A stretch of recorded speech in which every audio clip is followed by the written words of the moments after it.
Familiar slogans from the Arab Spring are now echoing across Sudan. Peaceful, peaceful, they cry, their hands raised and empty of weapons.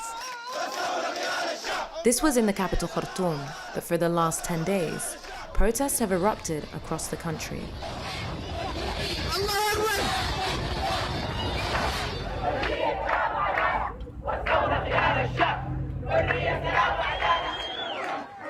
Demonstrations first broke out in the provincial city of al-Bashir, triggered by the rising cost of fuel and food. But the people soon turned on symbols of the ruling party and dictatorial President Omar al-Bashir, who's held power for 30 years. And there were unprecedented scenes when President Bashir's motorcade, with him inside it, was openly jeered by crowds of Sudanese who seemed to have lost all fear.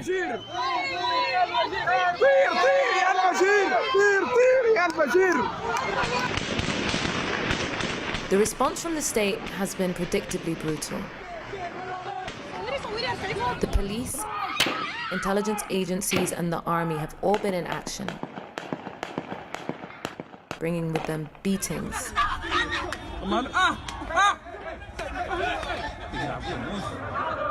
mass arrests, tear gassing,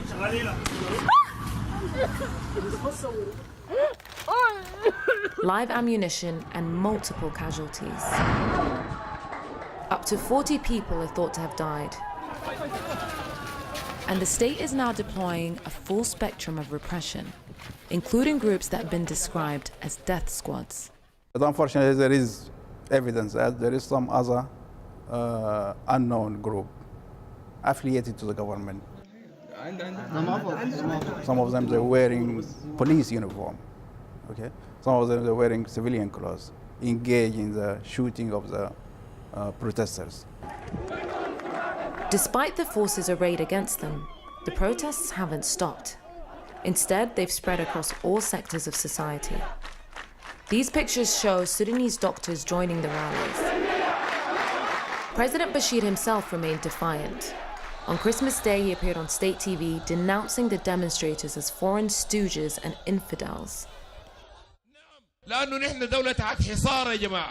As you know, we are under blockade by the West.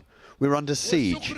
So I salute you and I thank you for this reception, which is the perfect answer to all the collaborators and the traitors and the mercenaries. But yesterday, at Friday prayers, President Bashir was again heckled as he was leaving mosque.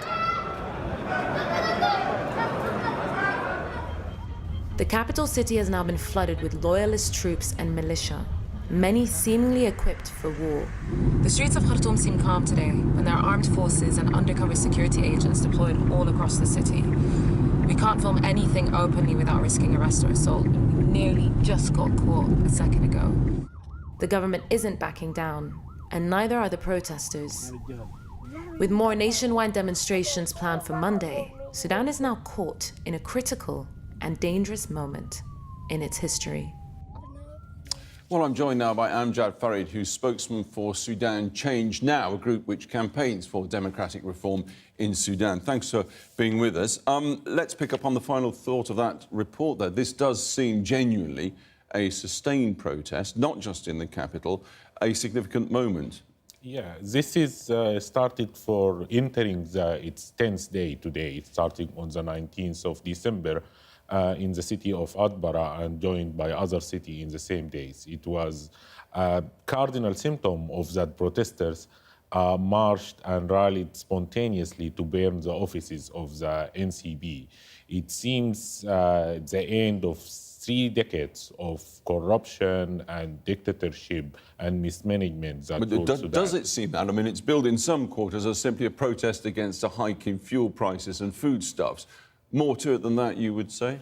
The economic crisis itself is political in nature. The grand corruption that led to the current economic fall down of Sudan is going up in the hierarchy of the ruling regime, reaching up to the brothers of Bashir and the family of the Prime Minister Mu'taz Musa. And in the last 3 decades, the lack of accountability have led to unprecedented corruption that led to this.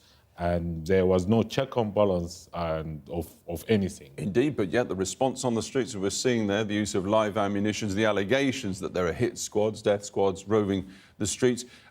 Perhaps the president feels he can tough it out. He can do a President al-Assad in Syria. The President Bashir tried this several times over the last 3 decades. He tried killing people. In September 2013, he killed more than 200 peaceful protesters for similar reasons in less than 2 weeks of protest. So why is this different? Because you genuinely sense that it is. Because it is expanding everywhere, even in the strongholds of the Bashir supporter, even in areas like Shendi and states like River Nile, which none of being supporting to the regime.